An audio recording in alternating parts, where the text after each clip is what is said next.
Isang magandang balita para sa mga Pilipino. Malugod na ibinahagi ni Pangulong Ferdinand R. Marcos Jr. sa isang video message ang matagumpay na drilling at testing sa Camago 3 well sa Malampaya gas field. Kaya nitong mag-produce ng aabot sa 60 million standard cubic feet of gas kada araw. Isa itong mahalagang kaganapan para sa ating bansa dahil mapapatatag nito ang ating energy supply. Mayroon na tayong dagdag na papagkukunan ng indigenous fuel na magpapailaw sa ating mga tahanan at negosyo. Ang natural gas na makukuha sa Camago 3 wells ay inaasahang magpapababa sa ating electricity cost.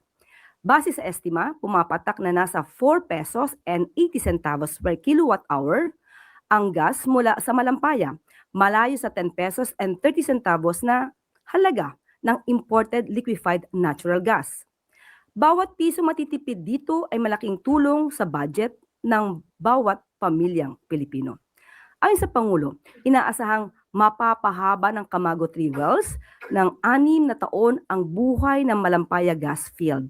Sa tulong ng bagong tuklas na indigenous gas source, magiging mas stable ang ating supply ng kuryente, magiging mas mura ang elektrisidad, at higit sa lahat ay buong Pilipinas ang makikinabang dito. Dagdag pa ng Pangulo, kasalukuyan ng naglalatag ng mga bagong pipelines sa Malampaya. Taong 2000 sa simula nung huli itong ginawa. Makakaasa ang sambayan ng Pilipino na patuloy ang mga hakbang ng gobyerno upang palakasin pa ang energy infrastructure ng bansa. My fellow Filipinos, today I am proud to announce another step forward in our mission to secure affordable, reliable energy for every Filipino. The Camago 3 well has been successfully drilled and tested, producing up to 60 million standard cubic feet of gas per day. It is the second major milestone under our $893 million Malampaya Phase 4 campaign. Camago 3 holds an estimated 2.5 times more recoverable gas than the Malampaya East 1 discovery. Malampaya gas costs us roughly 4 pesos and 80 centavos per kilowatt hour. Imported LNG costs 10 pesos and 30 centavos, more than double. Every unit of power we generate from Malampaya instead of imported fuel is money saved by households, by small businesses, by every Filipino that pays an electric bill. This is indigenous energy. It is ours. This is our future. And it is how we protect every Filipino from the burden of rising global fuel prices. Maraming salamat. At maaari na po akong tumanggap ng inyong mga katanungan. Para po sa unang katanungan, Tristan Odalo, Newswatch Plus. Hi, good afternoon, Yusek. During the Senate hearing yesterday on the impact on the Middle East crisis, Senator Bam Aquino questioned government officials on why did the government stop short of calling for a state of emergency. Kasi sabi niya po, yung national energy emergency ay hindi naman po pwede mag-price freeze. Hindi tayo makakapag-price freeze dito hanggang monitoring lang. So he wants to know the wisdom of why the government decided to choose national energy emergency rather than a state of emergency. Hindi po nating sinabing hindi magpa-price freeze. Ang sabi po natin, aaralin po ito. At ito po ay babalansihin at kung ano ang nararapat para po hindi lang isang sektor ang maaapektuhan. Balanse para sa oil industries, balanse para sa taong bayan. So hindi po natin sinasabing hindi magpa-price freeze, pero ito po ay inaaral. So masasabi pa rin po nating may ngipin pa rin yung pamahalaan pagdating dito sa national energy emergency. Opo, at maaari pong magsagawa ang ating pamahalaan ng kanilang katungkulan at nang hindi lalabag sa batas. Ma-unlock natin ang mga funds na dapat natin magamit nang naaayon din sa batas. In another topic lang po, si President Marcos sa isang interview pa rin po sa Bloomberg, sinabi niya he's fearing that a former ally could undo his legacy and the gains of his administration. Maybe where is this fear coming from? And ano-ano pong gain or legacy ng administration na posibleng ma-overturn in the event na bumaba na ang Pangulo sa pwesto? Unang-una po, ang masasabi natin, ang Pangulo po ang nagpauna na makapagpaimbestiga sa mga maanumalyang flood control project.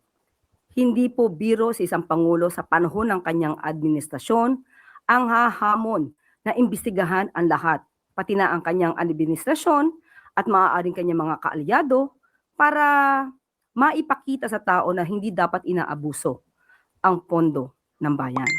Isa magandang ginawa ng Pangulo. Hindi na ito malilimutan ng mga kababayan natin. At ang mga proyekto, nakita po natin, katulad po ngayon, ang mabilis na paggalaw, pagkilos ng Pangulo sa panahon ng nangyayaring krisis dito sa Middle East. Ito po ang masasayang kung ang pipili nating leader ay hindi maipagpapatuloy ito naging mga gawain ng Pangulo. So nakakahinayang po talaga dahil baka mamayagpag muli ang mga hindi dapat na mamayagpag at makalimutan papanagutin ang dapat na managot. Sunod po na katanungan, Mads Moratillo, Net 25. Hi, ma'am.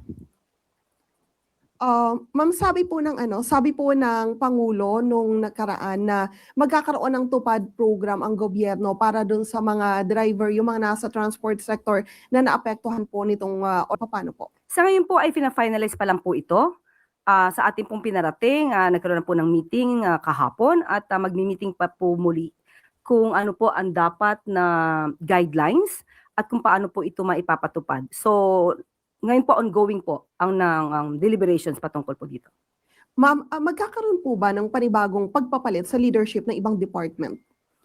Hindi pa po na ipapaabot sa atin kung meron sa ngayon. So far, tiwala pa naman ng Pangulo sa lahat ng head ng departments. Opo. Thank you po. Salamat po. Sunod na katanungan, Ann Soberano, Bombo Radio. Good afternoon po, Yusek. Sa dami po ng issue ngayon, Yusek, na kinakaharap ng ating bansa sa ekonomiya, fuel crisis, politika, ano po ang top priority ngayon ng Malacanang? At kung meron po, ano po ang hindi muna tututukan? Sa Pangulo po, sa paningin ng Pangulo at ng administrasyon na ito, lahat po ng issue ay dapat tutukan. Pero syempre po, ang inuuna sa ngayon ay kung paano po natin maiibsan ang impact ng nangyayari po sa Middle East. Pero lahat po ng issue na nakalatag, hindi po ito pwedeng tulugan. Hindi pwede natin sabihin, pabayaan muna natin itong issue na to at ito muna po. Lahat po ng issue na nakalatag dito ay dapat tinututukan. Ang follow-up, sa lahat po din nangyayari, anong isang bagay na maaring pwedeng igarantiya ng gobyerno sa publiko ngayon? Specific po, ma'am. Ang garantiya po ng Pangulo, ang presence po niya, ang mga utos po niya, ang mga polisiya na inilalatag po sa taong bayan. Nakikita po natin. Siya na nga rin po, uulitin po natin, garantiya na ang pondo ng bayan ay gagamitin sa tama para sa taong bayan, para sa proyekto ng gobyerno. Salamat, Yusek.